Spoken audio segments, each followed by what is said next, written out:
Քրեական ոստիկանության Երևան քաղաքի վարչության և ազգային անվտանգության ծառայության աշխատակիցները համատեղ իրացնելով օպերատիվ տեղեկությունները Երևան երասխ ճանապարհին հայտնաբերել, թմրամիջոց ձեռք բերելու, պահելու և իրացնելու կասկածանքով ձերբակալել և քրեական ոստիկանության Արարատի մարզային վարչություն են տեղափոխել Երևան քաղաքի 30 և 31-ամյա երկու բնակչի, վերջինիս վարած Hyundai Elantra մակնիշի մեքենայով հանդերձ։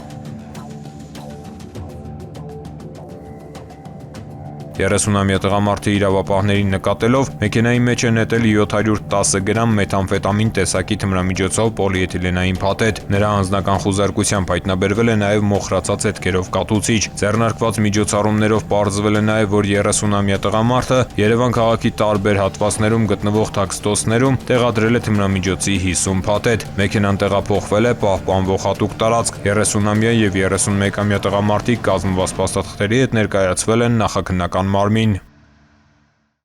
Ծանուցում հանցագործության համար մեղադրվողը համարվում է անմեղ, քանի դեռ նրա մեղավորությունն ապացուցված չէ քրեական դատավարության օրենսգրքով սահմանված կարգով՝ դատարանի օրինական ուժի մեջ մտած դատավճռով։